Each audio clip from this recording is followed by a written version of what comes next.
Hi guys, how you doing? Well, today I'd like to talk about a big pet peeve of mine, and this pet peeve has to do with nurses and CNAs. Now,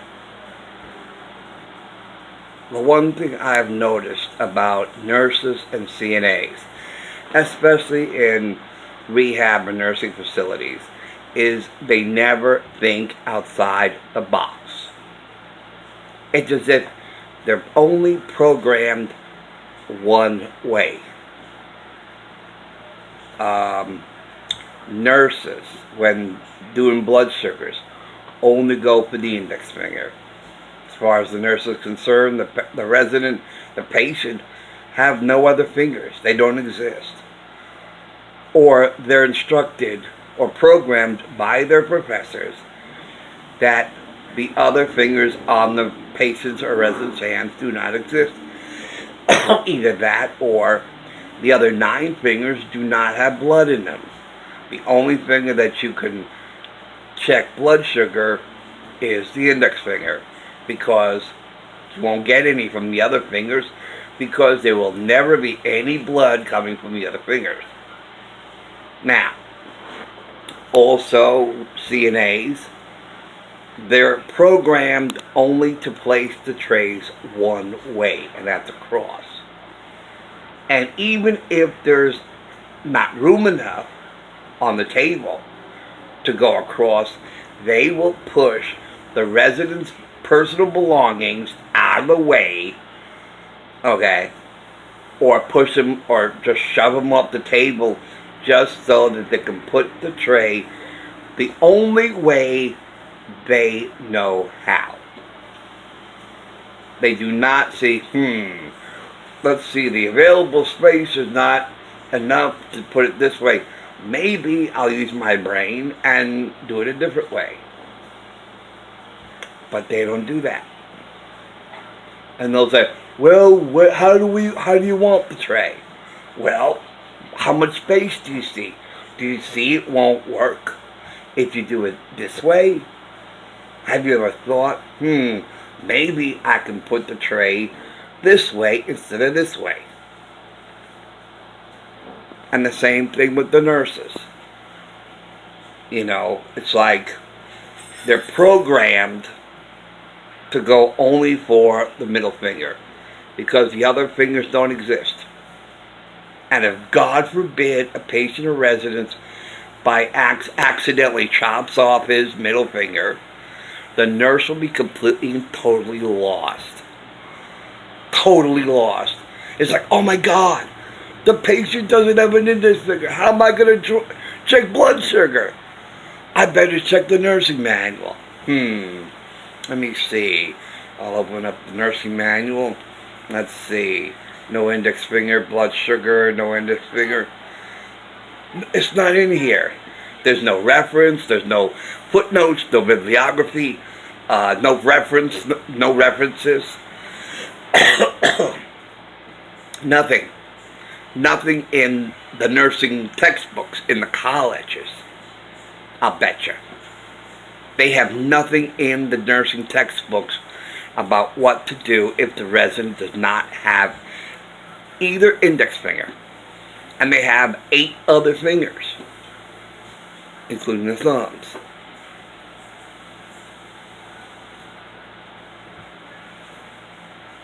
Oh my God, I can't draw blood. I can't check blood sugars. What am I gonna do? Maybe this year in 2019, we're going to have to write an addendum to all the nursing manuals, all the nursing textbooks, and all the nursing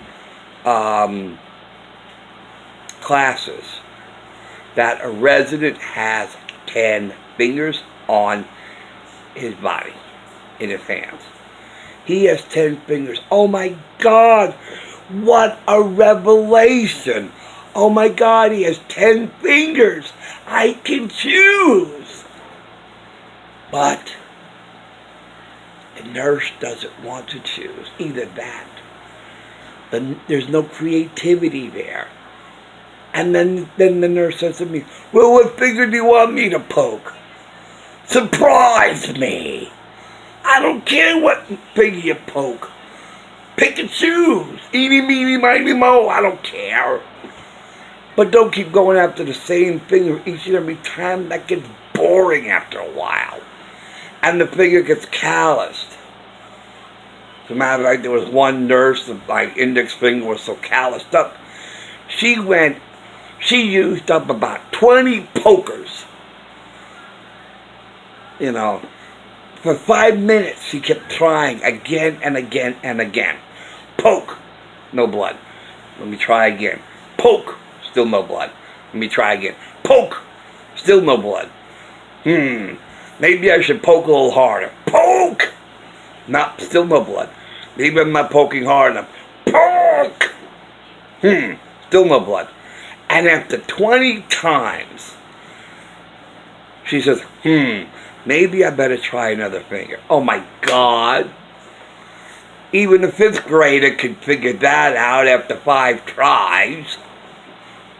And yet this is a nurse who went through school, and she can't even think that the resident or the patient has 9 other fingers that you could choose if one is so calloused up because everybody's poking it to try a different finger. See, there's a pet peeve of mine. People don't think. People are programmed. They're programmed. And as far as putting stuff down on a resident's table, there's only one little corner of the table that they insist on putting their stuff down on. And if a resident has his personal property in that corner, screw them. The hell with it. I'm going to shove it off the table or push it out of the way. Gosh darn it, this is my corner of your table. And I'm going to put my stuff down in my corner of your table. And meanwhile, there's lots of room elsewhere on the table. Well, then put your stuff over there. Let me have my corner.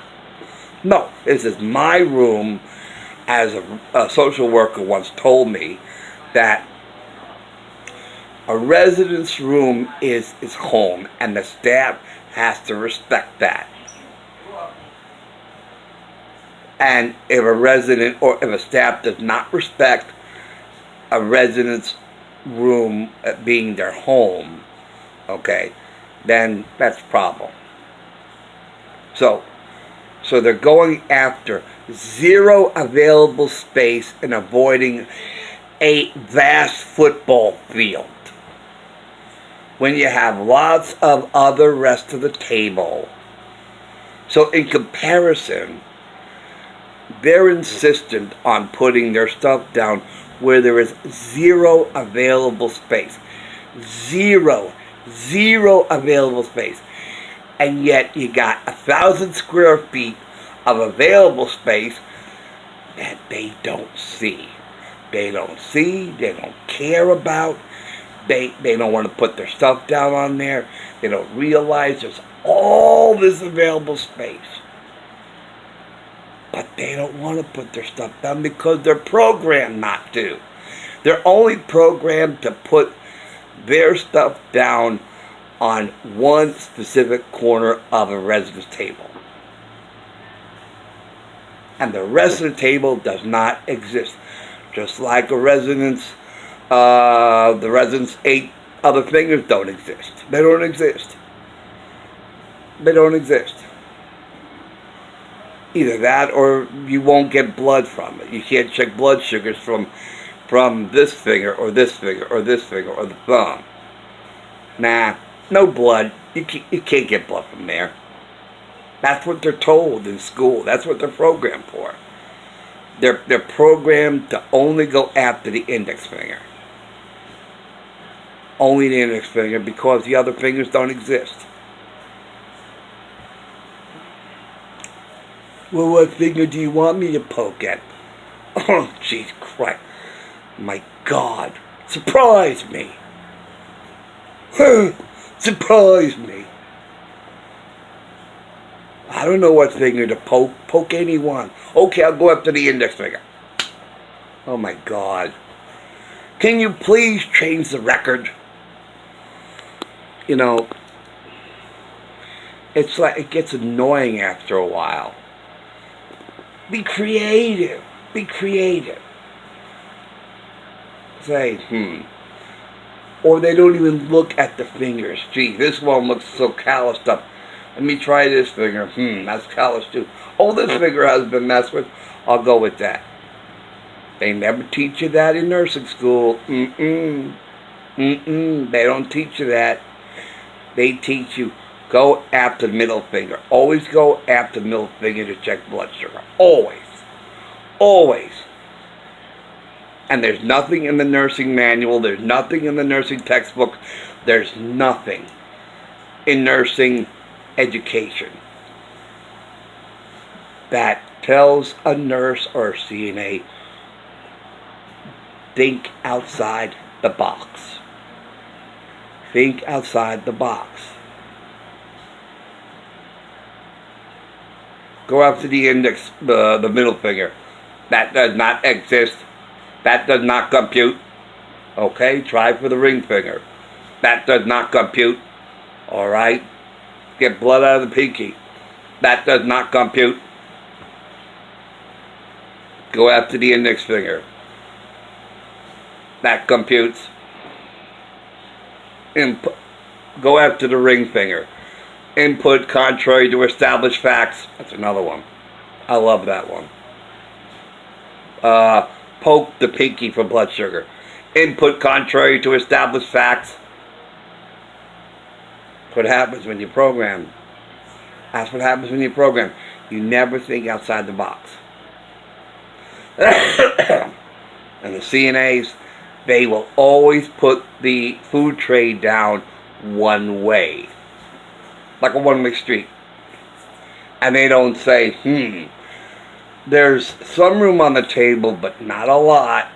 The tray won't go this way. Maybe I'll go that. Maybe it can go this way.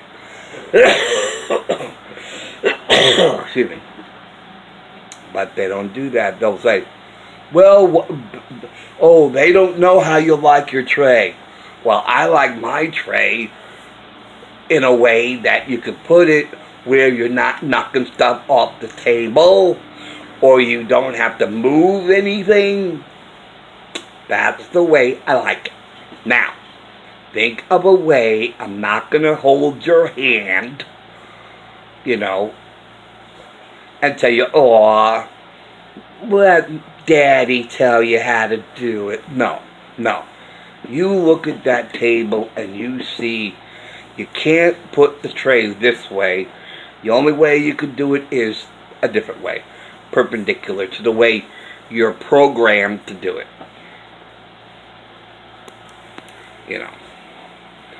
Because nurses and CNAs do not think outside the box.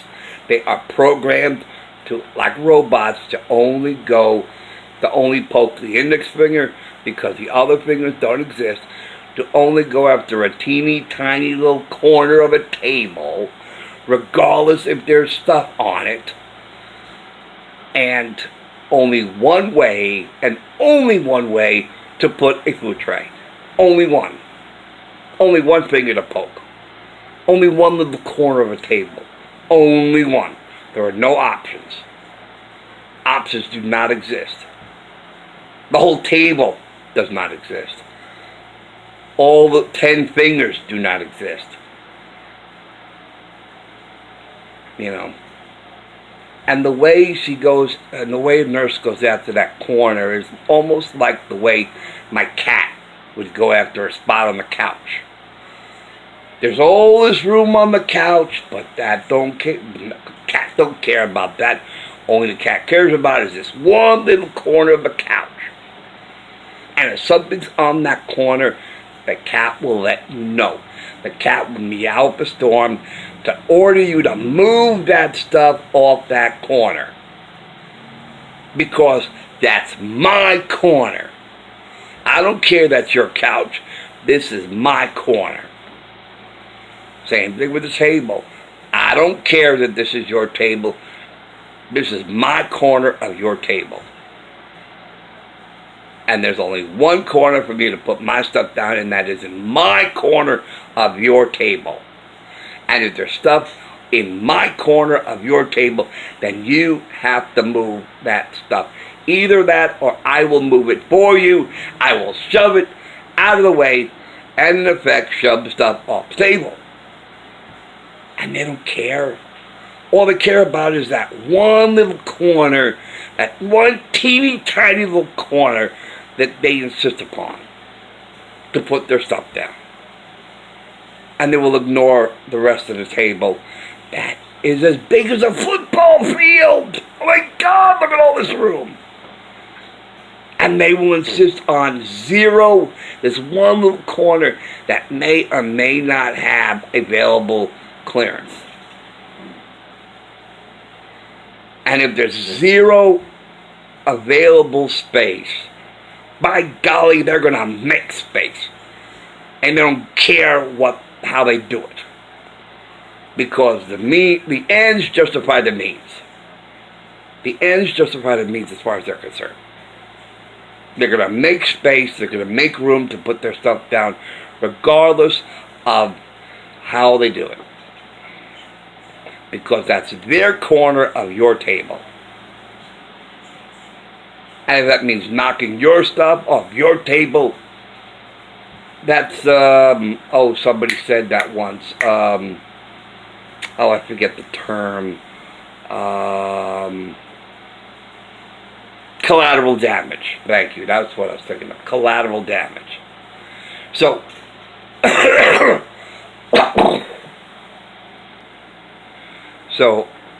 it's collateral damage.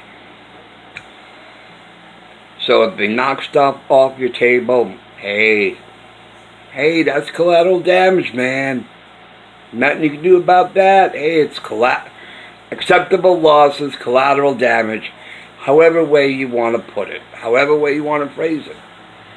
That's what they call it. They call it collateral damage if they're putting their stuff down in their corner of your table and they knock your stuff, not their stuff. They're going to knock your stuff down off the table. Oops. Sorry, collateral damage. That's life. Live with it. Deal with it.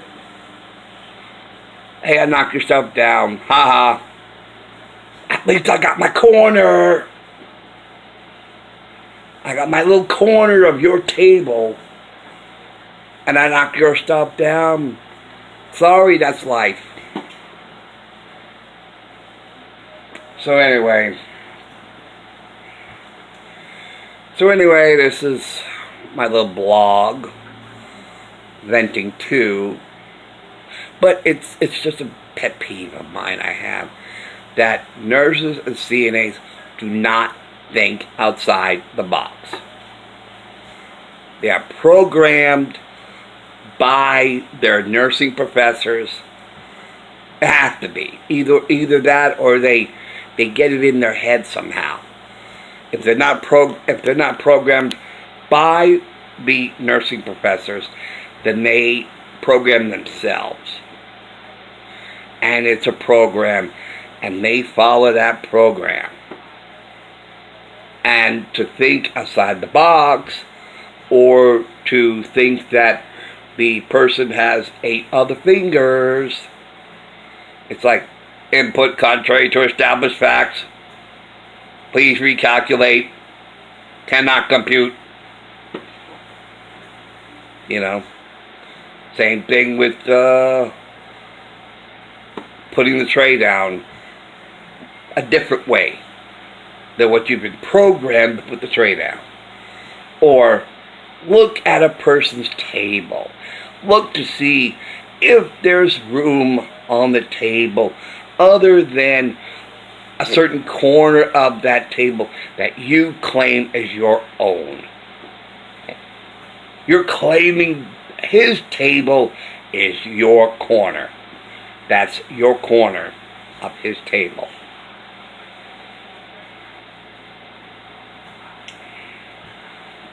And to think there's zero available space versus 30,000 square feet, and you're insistent on trying to put your stuff on with there's zero clearance, zero available space, and you're completely ignoring a huge football field. Guess who's got the problem? We've tried to put it back on the resident, saying, I got an attitude. I have to calm down, and they'll come back after I change my attitude and calm down. But guess what? You do it again, it's going to happen again.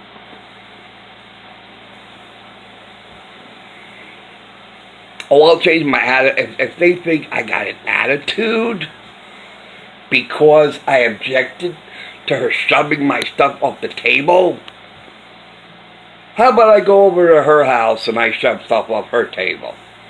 Oh, she wouldn't mind it. After all, she wouldn't mind knocking stuff off my table.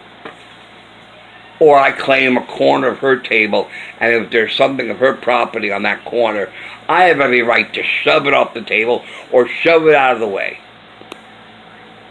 Because I claim that corner, just like she claimed this corner of my table. Yeah, I'll go to her house and knock something off the table. Anyway, that's about it. That's all I want to talk about.